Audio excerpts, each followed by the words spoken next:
For target customers, this is your customer, who, the statement of purpose, who we are. Our product and service, Acme, is a janitorial product, and that it benefits commercially by improving communication and efficiency with eco-friendly products. I'm just throwing it out there, okay? Sample for non-technical marketers who struggle to find return on their investment in social media. Our product is a web-based analytical software that translates and engages metrics into actionable revenue metrics. Okay, so they took each section. You identify your target, your statement of opportunity for need, who needs your product, what is your product, and the benefit of your product. You guys with me? Yes? Nod your heads. Any feedback today, Brandon? Okay, very good, very good. Okay, moving on. The value proposition example. Hilti capitalizes on game-changing opportunities to increase profitability by turning products into products it normally sells into service. Okay, so the problem, contractors make money by finishing jobs on time with the right tools. Contractors don't make money by owning tools. Okay, customer value proposition for contractors that need increased site productivity. Leasing the tools needed when you need them will translate to greater profitability and no repair or no hassles. Okay, so that you see how they created the problem, but their core value proposition is to solve that problem. So what is it you're solving? What is it you're improving? What is it you're introducing? Maybe it's a health product, maybe it's a design product, maybe it's a financial product, maybe you're the author of a book that you're introducing you're introducing a fictional book, but wait a second, no, there's a product. You're introducing your book into the community. It'll have a benefit. Maybe it has a target client. Maybe it's entertainment, but you know the way you're marketing it may be different. Okay. Customer segments. Okay, we have here customer segments. Your customers do not exist to buy. You exist for them. Who are they? Why would they buy your product? Social, geographical, demographical. I was just today, I met a fantastic lady. She was referred to us from one of our consultants. She has a reading product that does educational services, but with therapeutic services integrated into her classrooms. Okay, she's a nonprofit, doing some great stuff, and but she was stuck because obviously, in the world of education and healthcare, if you can't bill an insurance company, we do a lot of healthcare components, a lot of healthcare consulting, and the whole managed care, everything's changing. So what happens if you can't bill, or if you don't have a clear way as to how that money is going to go from the customer's pocket into your pocket? That's the breakdown. I mean, it's beyond that. So we identified that her target client, it needs to be better identified and better targeted. She only used one medium to target the client. She said her product is great, very priced right, very well referred, but her issue was that she had not taken it a step further. Now there's demographics. You know what demographics are? Basically knowing the income levels of your client, their where they live, and their ages, and making sure you know that basic information. But then there's also psychographics.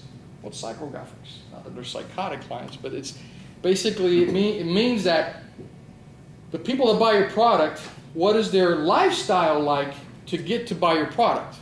So that means that if people buy your product here, are they willing to drive from here to go to you? Okay? Or do they just buy within the radius of where their demographics are? Does that make sense? It's their patterns, right? So we identified that her client, aside from identifying it a little bit better, she did a very poor job of identifying her target client within her 10-mile radius. She's trying to get the clients to come from across town, from more than 20 miles away, about 10 miles away, and she has spent no time and energy on focusing on her immediate and identifying her target client within her immediate. And she only needs about 30 to be cruising. She doesn't need a lot. So understanding your customer, but very simply says, okay, who's going to buy our product? Who's that person going to be? What are their income levels? Where can we find them? Very basic information. You follow? You guys are with me? Okay? All right. Business model generation, the channels in which your product is going to be distributed. How does the product get from our company to the consumer? Physical channels, web model channels. What mix you're going to use? It's pretty straightforward. Customer relations. Customer relations is how does the company get to grow the customers? What relationships are you going to build? She decided to participate in a network kind of engagement that she basically feels that networking membership is going to allow her a direct access to her kind of client. So what associations, relationships, ventures can you be part of to help you develop your concept and revenue streams? How does your company make money from each customer segment? Well, I guess we get more into the business plan, but very important. You'd be surprised how many businesses get started and almost are embarrassed to ask for money or just have a hard time with the concept of transacting because it's hard, whatever your history is, but that becomes an issue for some people. Pricing, their fees, their subscriptions, revenue models, direct sales, strategy, or a gentleman I just got referred to. Good example. One of our consultants, he's on fire. He sent me three opportunities this week to help. This is a company, 100,000 of gross sales that he bought. 100,000 is relatively small to buy a business for $100,000 of gross. He didn't buy it for 100,000, but it's generating about $100,000 of gross sales. But in the 20-minute interview we had over the phone, we identified that the bulk of his time is being spent in administrative, technical duties. He spends very little time in sales and marketing, and he's wondering why his business is shrinking. $100,000 business, to give you an idea, it's like asking a toddler to run a 4-minute mile. It's not capable to function on its own yet. So you got to feed the machine. You got to feed the machine, and particularly in sales. And if nothing of your time is being spent in sales, and you're saying, well, I bought a business that was generating, yeah, but you don't really fully understand what that owner did in sales to get it to that point. You follow me? So understanding your revenue model, your revenue piece, okay, well, this is our product, this is our value, this is what we're going to do, okay? And how do we get more of this kind of client? And what kind of time am I going to be spent getting that kind of client? Very important. Because if you're not clear or you're not willing to, based on comfort, well, I don't like to ask for sales. I mean, I don't want to be a pushy salesman, right? Anybody ever heard that? I'm not. The truth is, everybody sells 100% of the time, all the time. The question is, who's buying? If you're selling your story, you're selling your concept, you're selling yourself, what you're always selling. The professional salespeople, you don't feel that you're sold. Because it was a relationship, something that you needed. They created value. It's like, wow, that was a great experience. The really bad ones are the ones that you feel pushed because they're just so rare, they stick out, and then you have a negative association to sales. There's nothing wrong with selling. The question is, allow yourself to be comfortable in the process of making sure that you know how your product is going to be sold and who's taking on that responsibility. Key resources.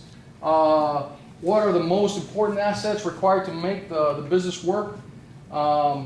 Finance, raising money, human resources, intellectual property, physical, how it's going to get there. So what are the key resources necessary to move your product? And key partnerships. Okay, who is taking who's a partner that's going to help you grow? Very important. Just because a partner is convenient doesn't make them right for the business. Just because someone's willing to give you their time does not make them right for your business. A partner needs to have a contribution, not physical presence.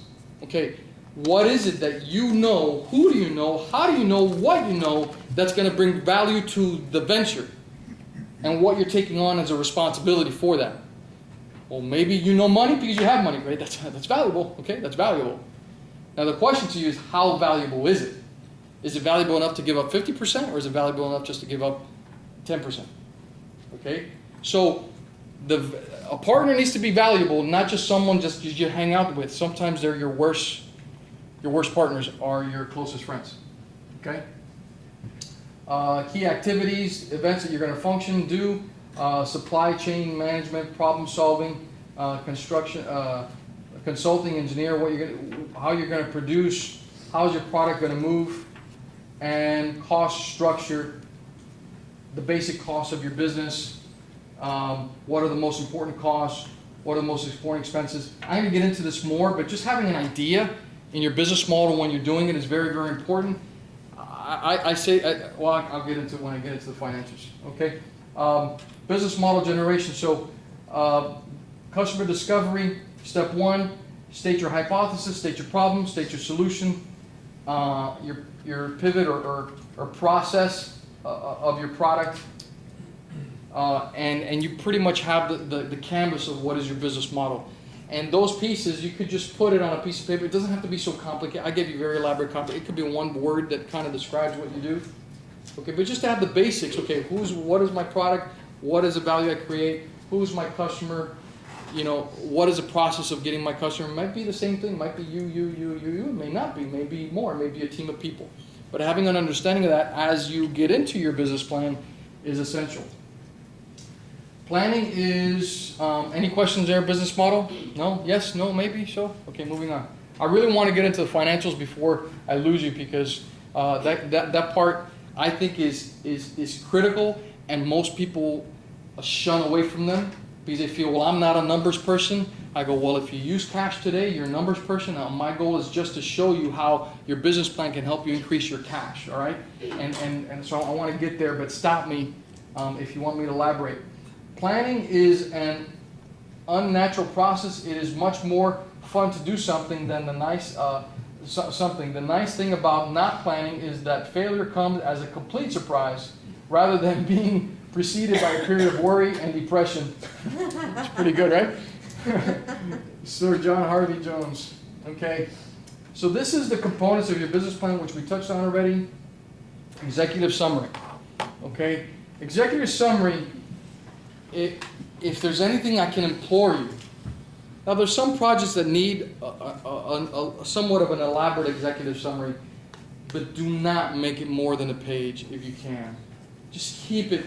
They need to be able to read in the executive summary, they being your reader, what you're about, what your product is, what your vision is, and how it's going to, how it's going to be distributed and what you need. Usually in the executive summary, we are seeking for funding, blah, blah, blah. We're seeking for a creative partnership. Executive summary should be where somebody says, okay, this is what they're all about. This is what they want. Okay, let me just get to where I need to go.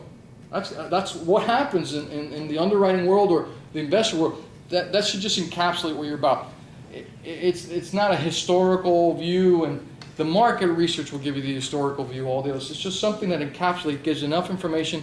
Maybe we decided to, Acme Corporation decided to get into XYZ industry because of the opportunity in this sector, et cetera, et cetera. Okay. Business model, company sketch. You have it in there. This is the business model, but now we're getting into the actual company. The opportunity you have, your mission, vision, your key activities, business model, canvas, summary. So that's already integrated in there. Right prior. So you could use this. You could use this as your keys to success. Remember I said that earlier? Okay, right here after executive summary, you can insert your business model. Notice you have the components of it, and you just integrate it right there, right after executive summary. And if you don't have an elaborate business model because you just have a couple components, well, just write bullet points. It says keys to success, X, Y, Z. This is why we're gonna be successful. Market analysis. Okay, you should have an idea of your industry profile. DepartmentofLabor.org. Huge statistical information. Okay, pretty free. A lot of it's free. Some of it's tedious to go through. The minute you click on there, then you're going to see a bunch of other statistics organizations pop up on the side, some that charge, some that don't. But the Department of Labor at least gives you a lot of basic information. Also your local Chamber of Commerce. I did a investor proposal, pretty cool. It was a Italian bakery that was 4 generations. The grandchildren, the great-grandchildren now took it over, and the great-grandparents decided to retire about 10 years ago, but they remodeled the entire thing, modernized it, gourmet, gluten-free, all this other stuff, but now they want to bring it to the U.S. So we did this investor proposal for them, and it's pretty exciting. They're really starting to do some things. And why was I going to get into that? Well, anyway, I lost my train of thought. Forgive me. The market analysis. So, in their market analysis, they found that they didn't really have a lot of competition, but their uniqueness was the fact that they, because of their product, and they're doing a completely different version of what Italian stuff is here in the U.S. Because a lot of people are used to the Sicilian version with the sauces or whatever. I don't know that there's a whole Arabic influence of Italian bakeries, and I I'm born and raised in Miami. I'm a little Cuban, so it's pretty impressive. So they were able to show how their market segment is targeting them, but they needed really good tourist information. And as I was searching, I bumped into Chamber of Commerce that just did a recent presentation, had it posted on their website about tourism. And it was a study done by a very reputable research company, university, but they took the data and put it in there, and I was able to show how this segment was going to be well, and what the tourism and the kinds of tourists, very, very specific information that would have cost at least $2,000 to $3,000 to pay a company to get. So using your local Chamber of Commerce, a lot of times you're able to, but you got to take time. You got to go through and research and go through that. It took a couple of nights. They were doing that. Market segment, industry profile, competition profile segment, segmentation, understanding who is the client, the right client for you, targeting profile, how you're going to get your product to them, and competitive positioning. So in your market analysis, it should have all these components. The industry is everything as a whole. Okay, the Department of Labor will give you a lot of information on the industry itself. There's another one. I'll remember. There's another government entity that gives you statistical information. Competition profile. Well, you touch on it with the competitor, and then you get into it in more detail. There's different. Let me see something real quick. Okay, yeah. You can make this should be, in my opinion, a section all its own. Okay, so not just a paragraph. If you go to score.org, there's a competitive analysis there that's fantastic, and it's a little grid. It's really real simple. So all you do is basically identify a competitor, and then just go down the grid and it says, does it have this and does it have that, and who is here, what's the size, and helps you do that. But then all of a sudden you take that grid, you put it into an Excel spreadsheet, and you create a little bar graph, and it looks nice and fancy. Okay, and all you did was go through the questions. But a lot of people say, well, I think I know my competitor, or they put a little paragraph. For anybody in business looking, you have a competitor. Someone is fighting for the same dollar that you're fighting for as well. Identify it. And identify how is it that you're going to have that edge. Okay. How are you going to target your consumer? Okay. Marketing mix. The price is interesting. Okay. But what is your product? How are you going to promote it, and the place where you're going to promote it, and the price. Now let me stop there. You could fill this in and have one page. Honestly, it's really hard to have one page. Okay, let me explain. In the world of promotion, anybody heard here of social media? Okay, social media, you could say, well, we're going to do social media, blah blah blah. You know what? That alone could be the bulk of one page. Okay, we're going to go and create a Facebook page. The Facebook page is going to be populated by this. We're going to do an event, and just really get into it. Because you could have a business plan that says, the components of what you're going to do, or your business plan could be very useful, and you can actually say, this is how we're going to use that. This is what we expect to get as a result. Okay, so now you say, we're going to do a market, I don't know if you guys know, but Facebook does marketing campaigns. You can do $10 a day or whatever you want to do, and they send your profile to people that they think, and you can populate your Facebook that way, very cheaply. Okay, and you have other promotions. Maybe you're going to do networking events. Maybe you're going to do media campaign. Maybe, but now it says, well, we're going to have a flyer campaign. Great. Who's going to make the flyers for you? How much are they going to cost? What's the budget going to be? So once you get into promotions, that should be elaborated a little bit. And it says, wait a second, then that means I have to make some phone calls. I can't finish until I actually make a call and put together a flyer. Yeah, maybe. It's your money. You know, you could put a paragraph, or you can make it useful. Okay, so I suggest put the paragraph, but then later go fill in the blanks. Find out how marketing is undervalued, in my opinion, because it's something that says, oh well, it's not going to work. Right here alone in this room, at least 5 different mediums were used to have you come into this room. Just 5 different ones. So he says, oh, we're only going to do email. Okay, well, great. So we only got 1 table full. we're going to do email, and maybe we'll have a web presence. Okay, we got 2 tables full, but this room is full with over 30 people here because multiple mediums were used at the same time. That's where you get in market mix. Now, in the world of pricing, here's what I say about pricing. There's 2 prices. He says, no, there's only 1 price. No, there's 2. There's 2 prices. The price that you think you should have based on what the market can afford, and based on what you think based on your financials, and the price that you should have based on the size of a company that's necessary to really produce your product. So unlike a lot of people says, well, when we get into the financials, you say, well, we have a break even. The worst thing you can do in the world of pricing is that you establish a price because this is what I think I should do, and based on my expenses and whatever it is, and I could beat my competitor because I could do it in my house. Textbook example, I had a lady that I was consulting, cosmetics, high profit margins. She's a chemist, so she understands that piece of it, but she's operating out of her garage.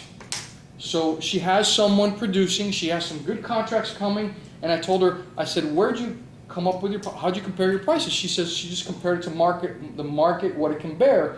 I said, okay, but let's talk about your operation outside of your garage.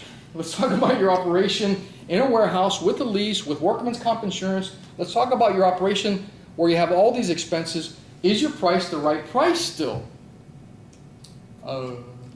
So you may not understand all the pieces that it takes to run a bigger operation, but just play with the numbers. If I had 3 employees, if I had, what would your business be like today? And what would your business be like at a different size?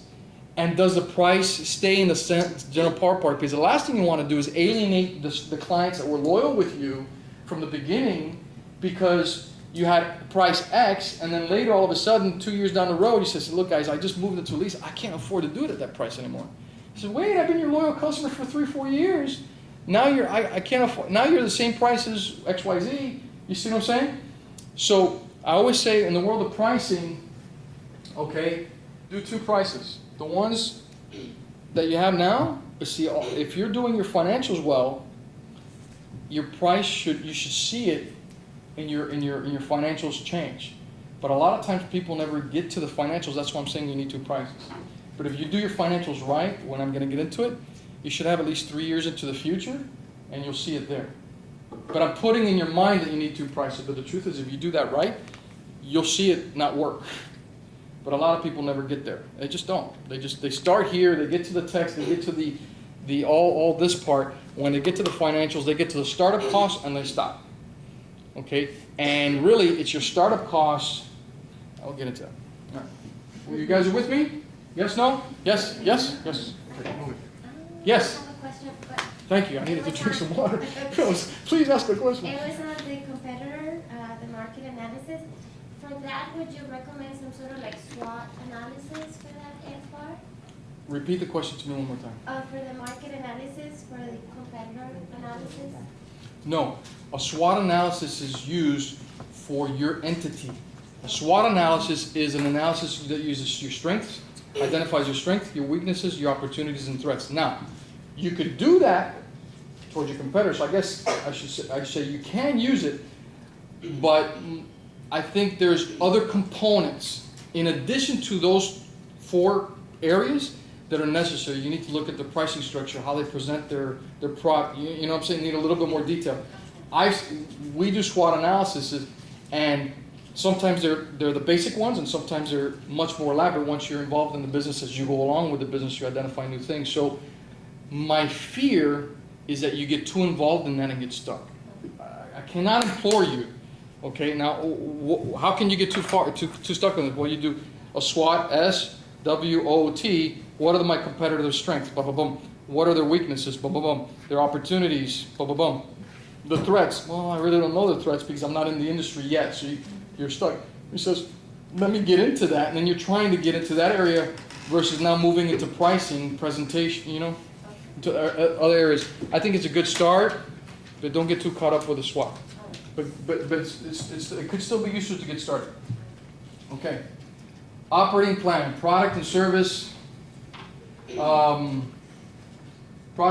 service realization, regulatory, environmental, legal requirements, suppliers, internal and external. Let me just see something. Okay. So, a gentleman came to me that he works for a company.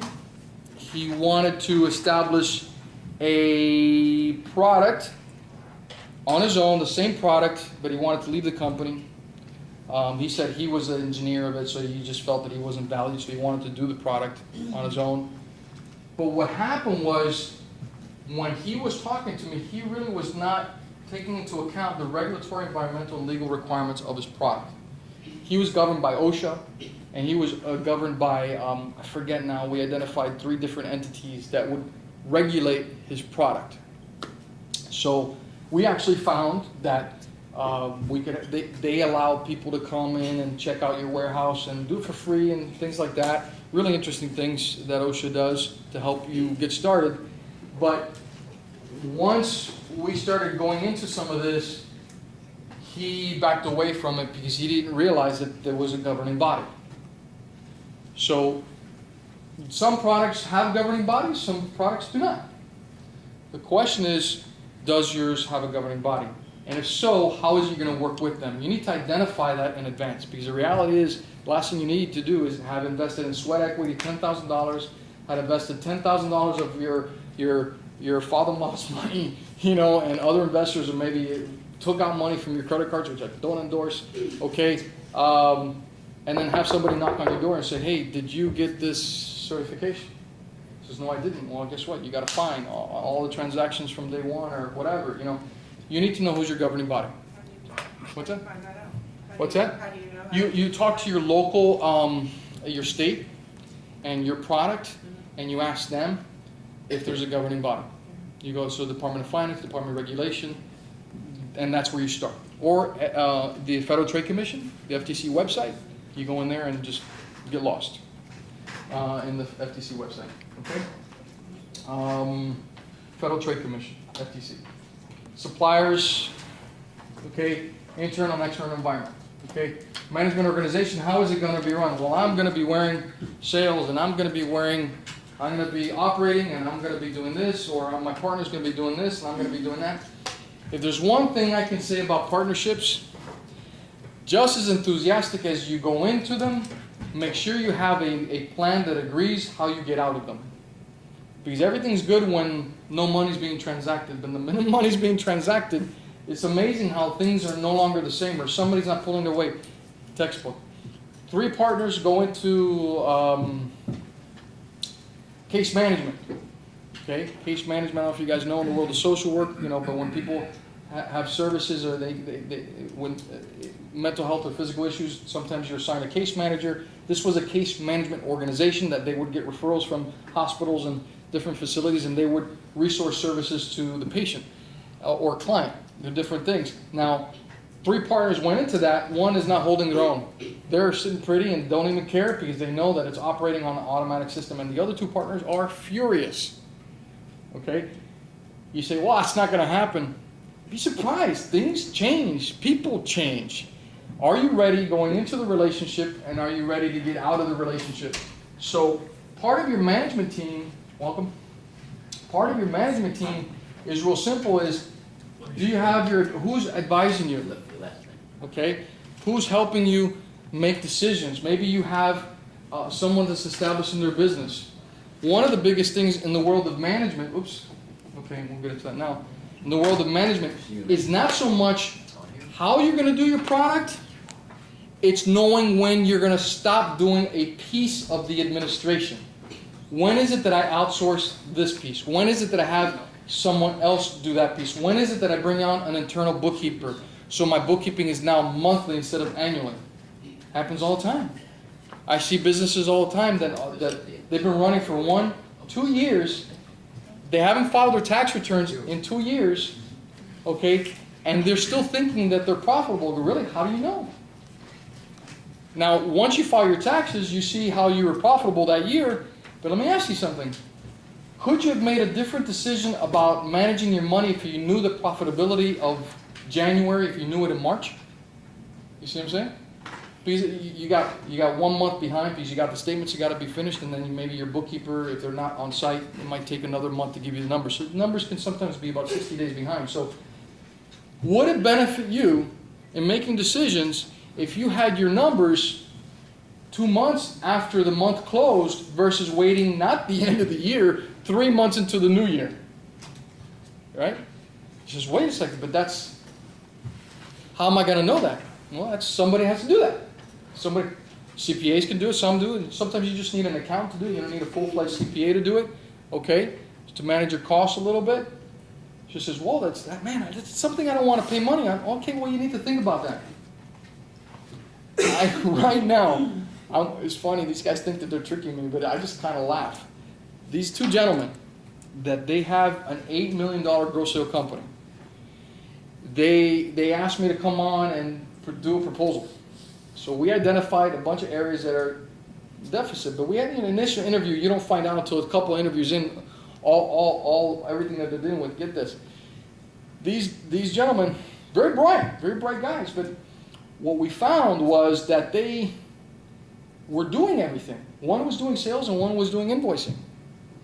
Okay, and I asked the gentleman that was doing the invoices and managing the receivables, and that's a whole other conversation. I asked him, I said, let me ask you something. You pay yourself about $130,000 a year. He says, yeah, W-2, so it's clean, right? Okay, great. Now you guys are asking me to come here to help you and consult you on how to grow your company.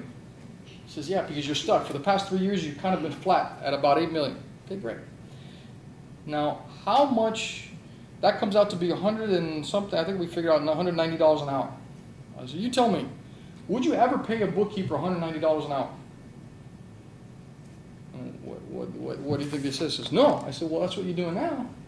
He says, you are the CEOs of the company. Your goal is to develop new markets at their stage. You understand what I'm saying? But the reason I'm bringing up this point is that in your management structure is you need to know when you should be wearing multiple hats, and you need to know when you need to stop wearing multiple hats. Does that make sense? Nod your heads with me. Okay? So, now, financials. Woohoo! Finally, we got here. Just in time. So I see some people, I'm like throwing my voice at them. Okay? All right? And I get it. It's been a long day. It's evening and it's time, but this is the financials. Okay? Any questions so far? Any questions? Clear as mud? All right. Pass. You have a question? Yeah, before you go to financials. Yes. While you're out pitching this and looking for investors, how do you intellectually keep your property? Your intellectual. Very good question. Now, my little footnote on that, we have a course on intellectual property, but my real world experience is that knowing your target client, and there's documents that you can put in place like non-disclosures, non-competes. He says, look, I want to have a meeting with you, I want to meet with you where I am going to discuss some sensitive issues. Would you mind just doing a mutual non-disclosure, non-compete? Any attorney can do it for you. It should not be complicated. It should be simple, but just it agrees that basically whatever you discuss, it's your property is yours. Whatever they discuss is my property is theirs. So if it shows up into the future and you identify the source, they could be sued for stealing your intellectual property. Now, some people might feel, man, we're just chatting here. you have to be able to know what part of your business you can chat and what becomes what is called, oh my God, it just slipped my mind, which is basically your industry secrets. So you need to establish this, well, we have a process. You don't have to get into the process. Well, what's your process? Well, that's more of an industry secret, but our process, the solution is this. You follow what I'm saying? So you're kind of having the conversation, but what is industry secret, you don't necessarily need to disclose. So I'll tell you what, once we finish the conversation, let's chew it on a little bit.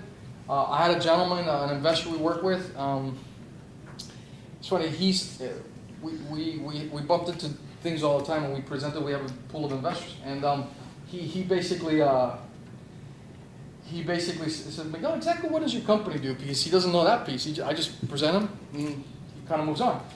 And when I got through our model and whatever, he says, well, what's keeping you from going bigger? And I said, well, our model is more of an organic growth. We really don't want. And then he made me an offer for my company. You know, and you'll have that. Okay, you'll have that, but you have to know what you're willing to explain and what is unique in your model. Did that answer your question? Okay, and keep that as a secret until you're willing to sign to listen for it. Okay. If you ever said you were not a numbers person, that's who I'm talking to. Okay? Your financials are critical. Frankly, all the business plans that I do, I start with this part first before doing anything else. I have a speech and language organization, nonprofit, that they're struggling, been 10 years, but now with all the changes struggling, they wanted to create another, well, we recommended to create another division, and I showed her why it was viable. We put it into a break-even template, which you can find on score.org very easily. You have all these templates you can use for free. Play with them. Play with them. Get into it. Throw in some numbers and see, okay, well, why did that change here and why did that change here? You think it's not fun, but believe it or not, it's pretty cool when you understand how the numbers correlate. And they explain it. They have like little tabs that explains it. Take the time to do that. Because you need to know how much you need to sell to pay the bills. You need to know. And the bills include your salary. Unfortunately, a lot of people always exclude themselves when it comes to break-evens. And more on top of that, I know how many people actually decide that, well, I'm starting to pay myself she said, I'm starting to pay myself $300 a month because now our business, my husband supports my concept. I said, yeah, but have you quantified all the hours and everything you put into this and put it into a figure and told yourself at this stage of the business, the sweat equity, hours and whatever, aside from my salary, needs to be paid back to me? No, I haven't. That needs to be quantified. That needs to be put together into a number. Pre-opening expenses, what it takes to turn the key. Sales forecast, projections, break-even analysis, what it takes in sales to keep the lights on. Operating expenses, 24-48 months. Projected cash flow, 24-48 months. Income statements and balance sheets. Income statements is the reflection of your money. Let me explain the differences here before I can get into it, because I don't want to lose you when I actually get into the page. Raise your hand if you understand the break-even analysis. Raise your hand if you understand that. Okay, a few. Okay, let me just touch on that again. Break-even analysis is everything it takes to operate and how much of your widget you need to sell to pay for everything. So then you know I need to sell 20, 30, 40, 50, whatever it is, whether it's services or however, whatever it is. That's your break-even. It's really simple. Operating expenses is what it costs to run your business on a monthly basis. Projected cash flow. This is where it gets confusing. This one, it's basically, it's so important, but a lot of times people won't take the time to fill it out. How long your cash is going to last before it's critical mass, okay? So basically, it takes your sales, it takes your expenses, and it takes your sales, it takes your operating expenses, and then it has a little line that has your starting cash. Okay, so it's your starting cash, and as you sell, how it's dwindling, how it's going up, dwindling, or increase. It should basically go like this. Dwindle, dwindle, dwindle, dwindle, then start going up again. You see? So basically, you started with money. There was a period of time that you weren't making a lot, and there's a period of time in which your business should start filling that in again. Okay? That's your cash flow statements. Can you see why it's important? It's critical. Because you go, man, if we're not doing it by then, all right? Yeah. Scream! All right. Income statements. Now, this is after the cash flow. What is your net income as a company? Okay? And your balance sheets. Okay, your balance sheet is basically a snapshot of all the debt and all the assets of the company in one page. Okay? So it's important that you understand the differences as I go through it because they have their purposes. So if you understand this as well, this one is a snapshot on one page so I know all the assets of the company, including inventory and everything we have, plus all our debts on one page. That's a pretty cool statement, isn't it? Just one page, you see that? Income statement, man, that's how much we're making over time.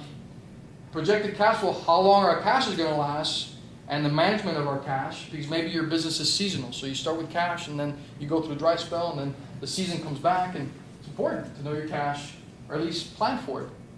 Okay? Because let's say you're planning for your cash flow, your cash flow statement, and you're saying, well, this is not the season, but then this is the season. Well, what is my marketing? You see what happens now? What is my marketing from the non-season to the seasonal part, and how do I inject marketing in that time? See, your financials should reflect back to the other stuff. And unfortunately, people don't do that. They're like, man, I just needed to just fill it in. Just put anything. No, the truth is, it needs to make sense within your marketing program. Because now your marketing program, if you have a seasonal business, or however it is your cash flow, your business, should relate as to how you're going to handle those things. Does that make sense?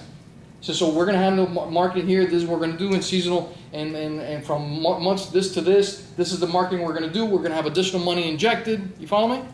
It needs to make sense. And that's what the underwriters do, or people that are looking at the business plan do, versus, I have another story, but I don't want to keep on telling stories. All right. Appendices. Okay. So this is everything that you have. This is some other stuff you could put: industry market strategies, magazine paper articles, brochures and advertising material, extra financial documents like your taxes, your personal financial statement, all that stuff. That's why a business plan goes like this and then looks like this. Oh, I can't do that. Oh, look at the stuff. It's probably just 4 years of tax returns. It's like that. It's probably just a bunch of stuff that they put in there to make, because a business plan could be, I've seen them as simple as 5 to 10 pages because they're paragraphs.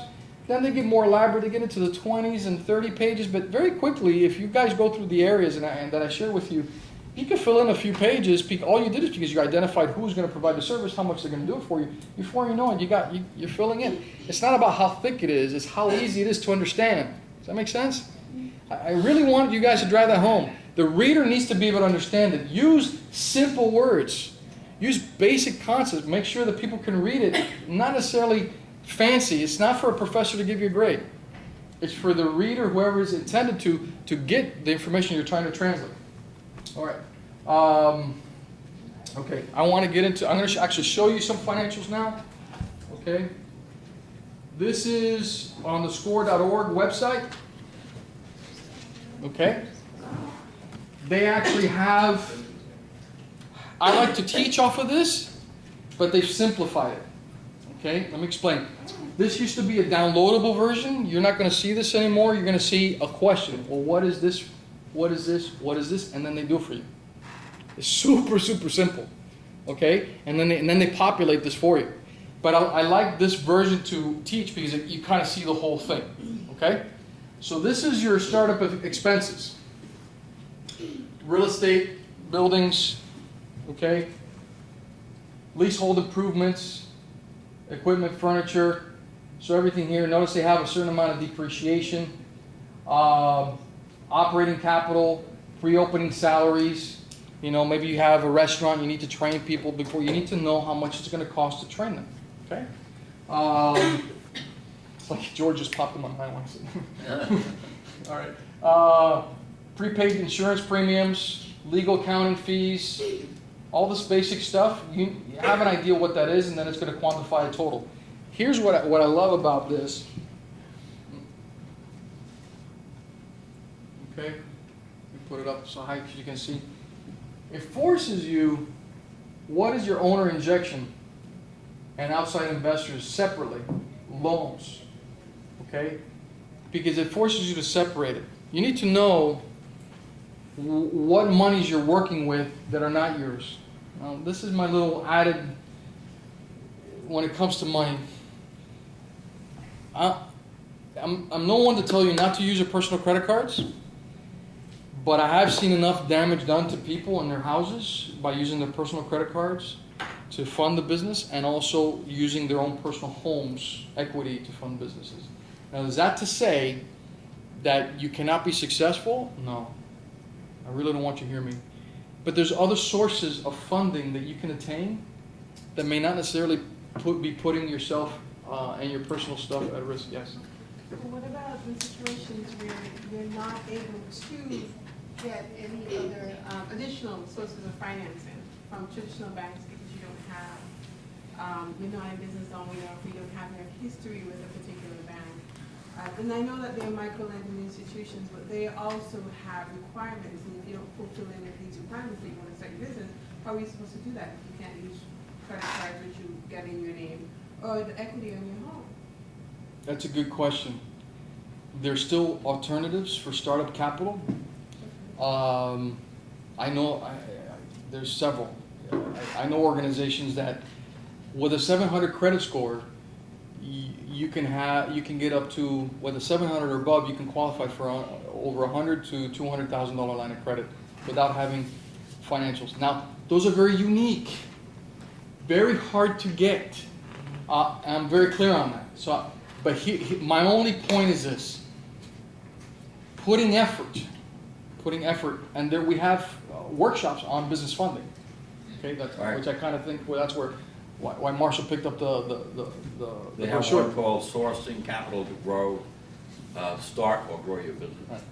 So there's alternative sources, but you just really need to consider that extending yourself financially, personally. This is what happened. Let me explain to you the damage. What's your name? Samantha. Samantha. Let me explain to you what I have seen. What happens is that overextend yourself in the beginning, then your business gets started, then you have not properly prepared for cash flow challenges. Then when your business could have qualified for some kind of financing, the damage you created to yourself may take you 3, 4, 5 years to get out of. And that could be a bigger detriment to the life of your business than finding alternative financing for your business. Because now you have money that you invested, things that your business is running now cost you something to lose it. I work with an organization now that they did that. They didn't have access to capital, but they damaged their credit because we help improve credit. We have a source that does that. We have attorneys that do that. But I also do a training on credit repair on what you do to improve your credit. One of the biggest damages people do on credit is that when they charge above 50% to the limit of your credit card, your credit score starts dropping. People don't know that. So nobody told me. Yeah, they're not supposed to. You're supposed to manage your credit. Now, something so simple as you have a $10,000 credit card. What's the temptation? Well, take it out, pay 18%. Now you're paying 18% on your money, but now your score is dropping. You see, Samantha, what I'm saying? So it's these things that's why there's other components, and that becomes a whole other course, and I want to be very careful, but there's components. That's why when I just say there's some damage you can do long term to yourself, same way if the venture falls, but now you overextended yourself on your home. That's your home. That's where you live. That's where you reside, and then now you don't have an income source. And then all of a sudden you have to go in foreclosure. You start renting. But now the next venture is damaged because you have foreclosure on your credit.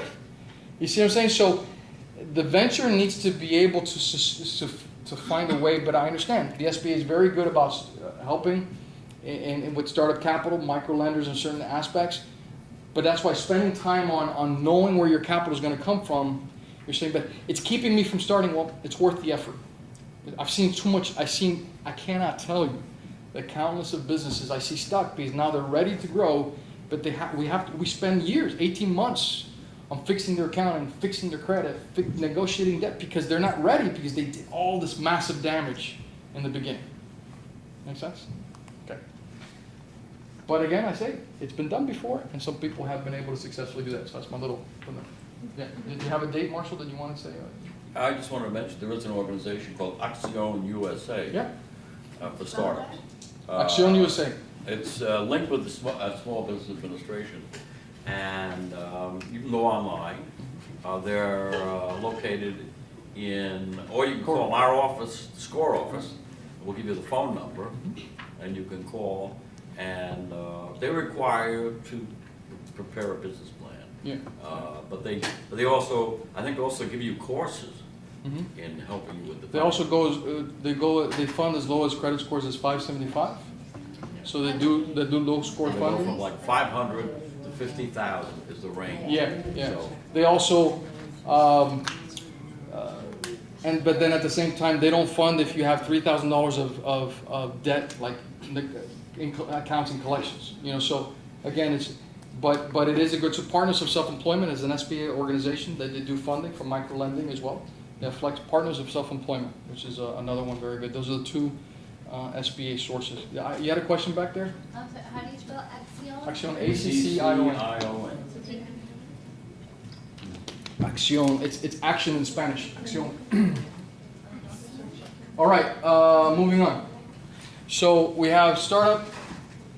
Now we have salaries and wages. Okay. Here's my real world. I should start doing that. Real world footnote as I do this. Real world footnote. Real world footnote. Very important. 80% of IRS problems come. 80% of the IRS tax liens. I don't know if you heard me. 80% of IRS tax liens have to do with small business owners not paying employee employment taxes. 80%. So what happens, that means that people get started to hire somebody, they kind of depend on the fact, oh, I'll pay the taxes, their employee taxes in the quarter,